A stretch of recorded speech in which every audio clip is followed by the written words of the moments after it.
So, welcome everyone. We have the pleasure to have with us Julian Lipscombe, the director of Bennets Associates from London, and we will discuss about the business of architecture. So, Julian, welcome and thank you very much for being with us in Disrupt Symposium Athens.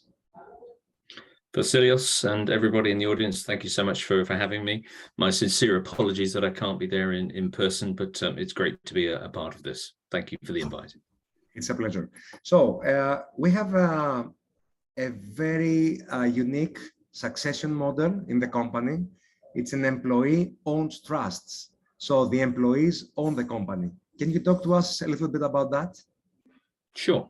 Yeah, it's a model of ownership which is becoming increasingly popular in the United Kingdom, certainly with architects and with quite a lot of other consultancies. And as the title implies, the company is owned by the employees. But I'm conscious that that's not a particularly, well, it's not a model that would be particularly familiar in Greece. So let me just, as Vasilios says, let me just explain a little bit about it and also explain a little bit about why we adopted it. Something that you will all be aware of is that, succession in consultancy firms is quite a challenge. It is both a challenge in terms of the time that it takes and also the costs that are involved in terms of, transferring ownership and, getting people to buy in and all of those kind of things. And so, it's a bit of a minefield. And there are very many models for succession.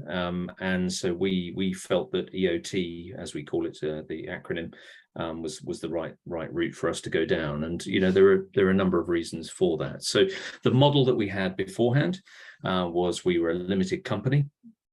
There were 4 shareholders. There was Rab and Bennetts, who set up the company, after whom the practice is named, myself and a fellow director, Simon Eridge. We all held shares.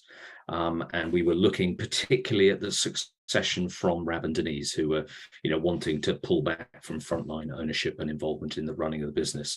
One of the things we did was, succession, as I say, can be a sort of tricky area. So we spent a long time talking about it. We had what we call the 10-year conversation. So we started 10 years before they wanted to retire, so that we got through all of the issues, so that nothing was pressurized, so that everything by the time it came to happen was natural for people in the business and people outside the business. And there's no big hiccup in the running of the business. You just want to do it kind of in a sort of, grown-up fashion and, get any thorny issues out early on.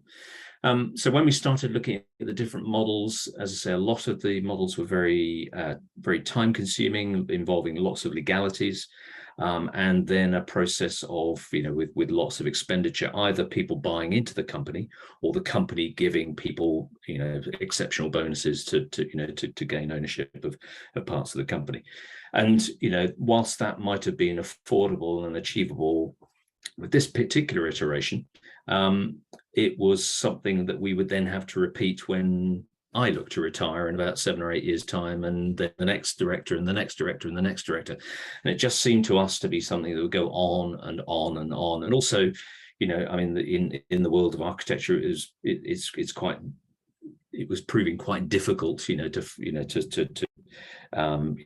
make the sort of financial side of people buying into the ownership of the practice, to make that work, just because of the mechanics and the sort of finances of architecture as a profession.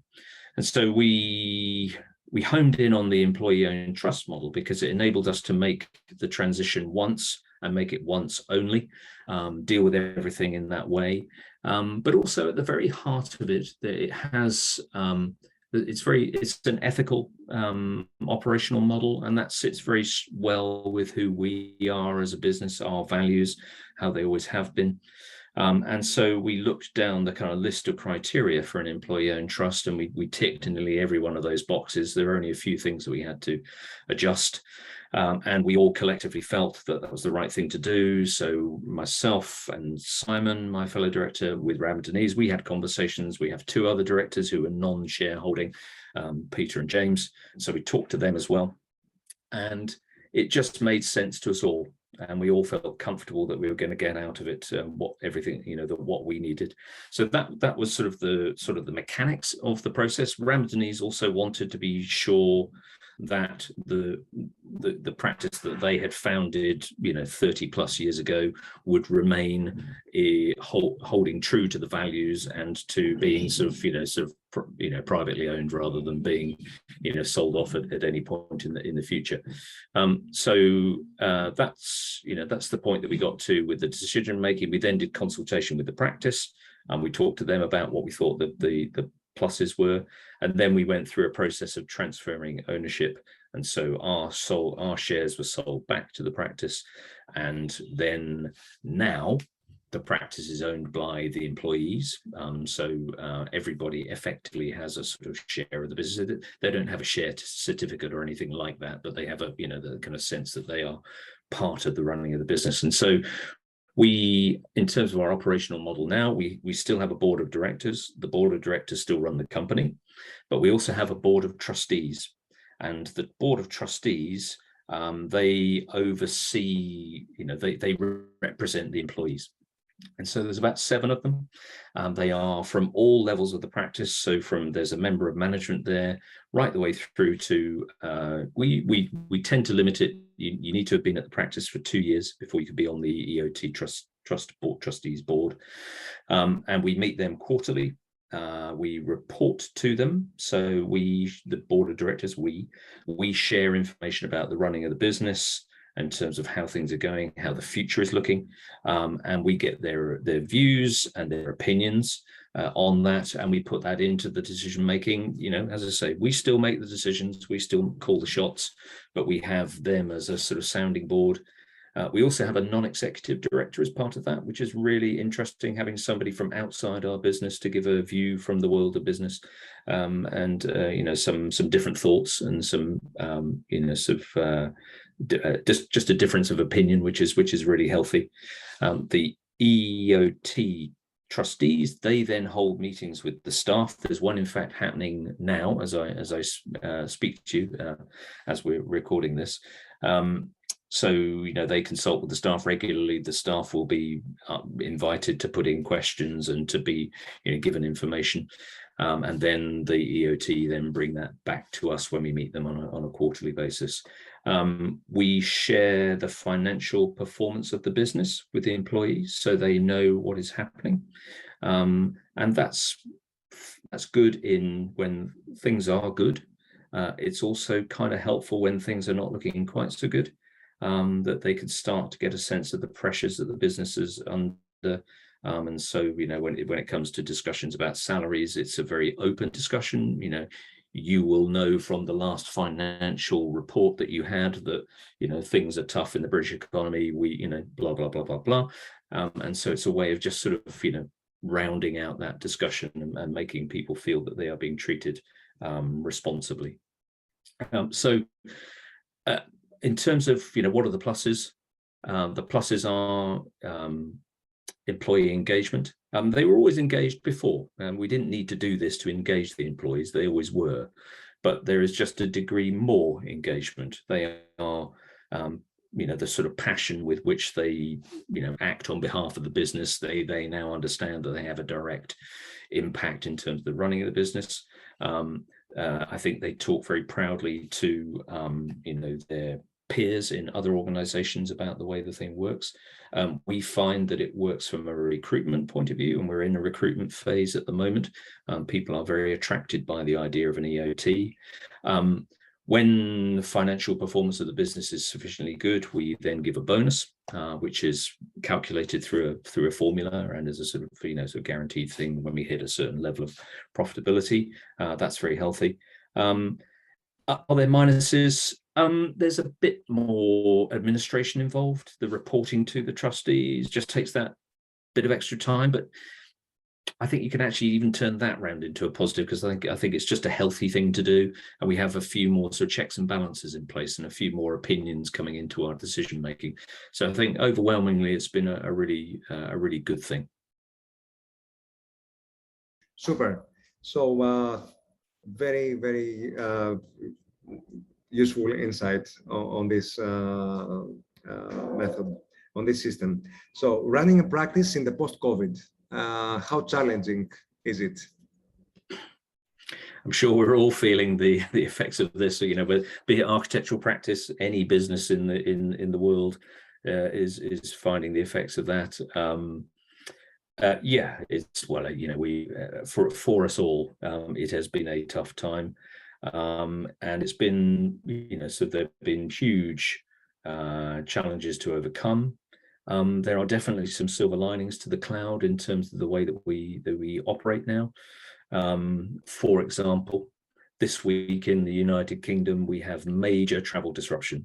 There are rail strikes and underground strikes in London, so nobody can get, or only those who cycle to the office can get to the office. Everyone else is stuck at home, but business just carries on as usual, whereas pre-COVID, that would have not been the case. So, you know, there's a small a small plus, but, you know, there is definitely, you know, there are definitely advantages. There are challenges in the coming back together. You know, I think we're probably a little bit further on in terms of, you know, the realities of that perhaps in the UK than Greece. I'm not quite sure. But, you know, we are encouraging our staff to be in the office more now. And we have set a minimum target of 3 days a week. Quite a lot of businesses in the UK have seemed to be doing that. I think there is definitely a change from pre-COVID to post-COVID. There is an expectation now about the ability to work flexibly. And of course, because businesses kept going, we have shown that it is possible. So at a kind of functional level, it's perfectly possible. I think what we as directors worry about is that whilst you can operate in that way, you do start to get to a point where you think, well, that's fine, but what do we mean as a corporate entity? If everybody is, you know, sort of working remotely, what's the bit in the middle? What's that all about? And so we are actively encouraging our staff to be in 3 days a week. We're trying to make sure that it's the same day, so Tuesday, Wednesday, Thursday. There can be flexibility on a Thursday and a Friday, but there is still an expectation that those 3 days are a minimum. And that people should also aim to be in on a Thursday and a Friday. We're putting a lot more work into events that bring people together. We have twice a year, we get the whole office together. We had that on Friday, got everybody up to Edinburgh. So, you know, that's sort of, you know, the day-to-day reality of it. The kind of space that we need as a practice is changing. We no longer need offices that are for production, because we now know that we can do production of what we need to do anywhere we want to do. What we need is office space, workspace, which encourages interaction. And also, I think office space that rewards commuting in. So we, you know, I don't think any business now in the world can expect their staff to commute in. But what we need to do is to reward them by making great places. So, you know, vibrant places with a real energy and a magnetism to them, so that people want to come in. So there's no question they didn't want to be at home. They actually want to be in the office. So I think we need to make sure that, you know, the modern workplace, you know, now starts to honor that responsibility, and that's relevant to us. It's also relevant to our clients as well. You know, we are working with a lot of major corporates who are looking at their workplaces thinking that they are perhaps a bit outdated, full of rows and rows and rows of desks. And actually what people crave is, you know, we are social animals, human beings. And when we come together, we want to interact. We want to have to, you know, so that's the real value of the workplace. And so there's actually quite a lot of work going on with a lot of our corporate clients to affect those kind of changes, and also to reflect that I think people's attitudes to some things have changed. You know, really kind of prosaic things like hygiene in buildings is now something which people are very interested in. Before, you know, whatever, whereas now people want to know that the buildings are clean and that they are healthy and that they are, you know, they're promoting well-being and all of those sorts of things. And I think that is a distinct change since COVID. So how do you get new business? How do you get your new clients? We do a mixture. I mean, not answering that question. Repeat work is a lot of what we do. So we're about 60 or 70% of what we do is work for clients who we already have a relationship with. But in terms of getting new work and new clients, sometimes we do competitions, but we are quite sparing about how we do competitions. They are very costly. And we only do them if we are invited, and if we know the length of the shortlist, and if we know somebody on the client organization, so that we are narrowing our chances of success to a sort of an achievable target, which justifies then the level of expenditure. So the recent decision to compete for Mignon was one of those kind of decisions. And so we do that kind of stuff a lot, and then sort of promotion of what we do through all the kind of normal channels. You've been doing some great stuff with us, Vasilios. Thank you for that, in terms of what we're trying to do in Greece. Then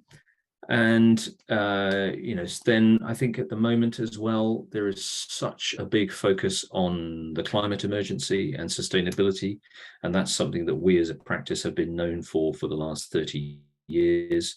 And so there are actually a lot of major clients who are coming to find us to say, we know there's a climate emergency, we know we've got to do something about it, but we're not quite sure what to do. Can you help us?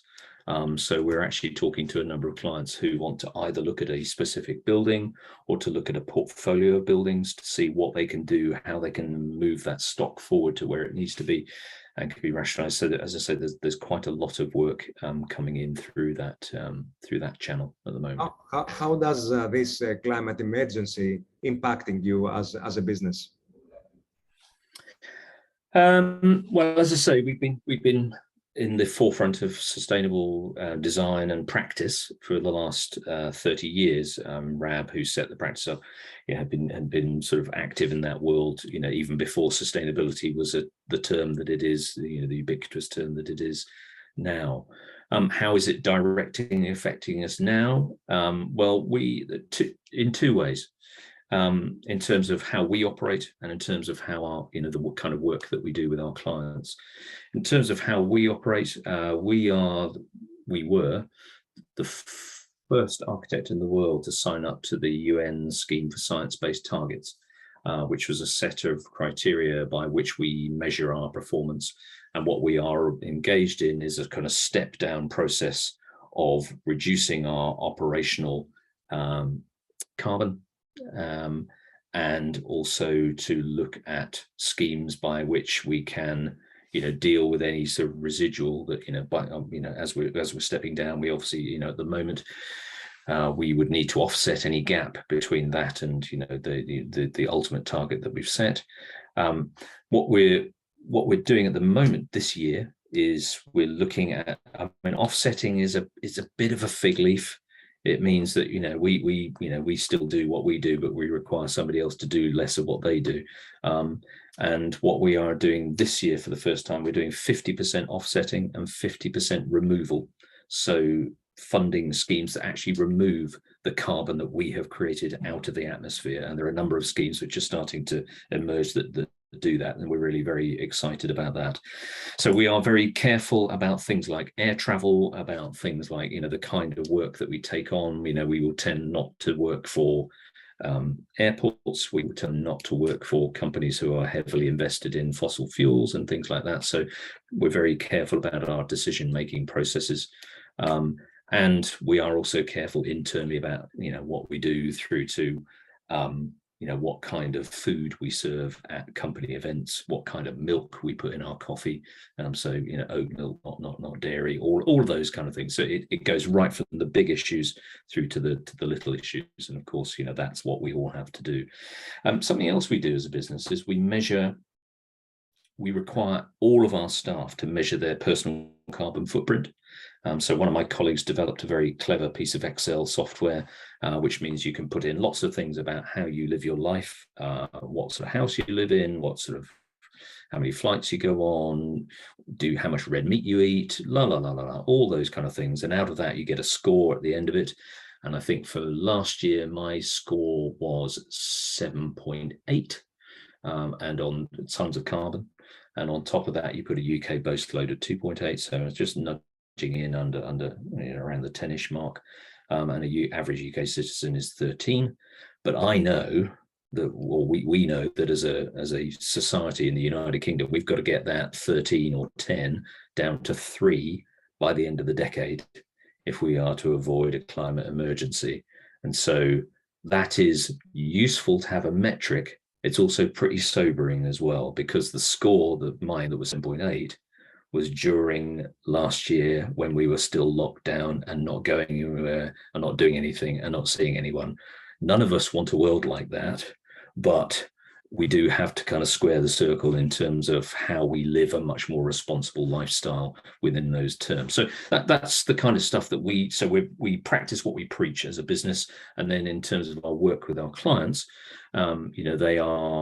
they tend to come to us because they are wanting that anyway. But we are doing lots of really exciting things. The SIGRU project is, with demand in Athens is pushing the agenda forward there, which is really exciting. And we are doing other work. We're doing a project in India, which is net zero everything, which is looking at net zero carbon, net zero water, and net zero waste, which is really exciting. And then we've just won a project in London for one of the major developers, which is aiming at a very, very tight embodied carbon target. And so we're looking at an all timber building, one of the first all major large scale all timber buildings in the UK.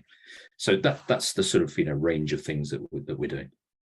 So can you talk to us a little bit about the B Corp global movements? Yeah, that's something that we became accredited as a B Corp earlier this year. And that's, we're super excited about that. I mean, the B Corp organization is a sort of global community of businesses who are deeply committed to sustainability and social value. And in order to become a B Corp and have that accreditation, you have to go through a process whereby your commitment, there are sort of 5 key sort of topic areas that they assess you on, through from the kind of work you do to the way that you treat your employees to your commitment to various things. And again, rather like the EOT decision, we looked at the B Corp criteria, and we recognized that we satisfied nearly every one of those just with a few minor tweaks, and then we're able to go through the B Corp accreditation, and we were successful. And we were successful with one of the highest scores that they've ever had. So we were absolutely thrilled about that. There are a few architects practices in the United Kingdom who are doing that. There's other businesses like Patagonia, the outdoor clothing company, who are very, very strong on sustainability and social value, and other organizations, Ben & Jerry's, sort of people like that. So what is the value to us as a business? The value to us is just fantastic to have that stamp on what we already do.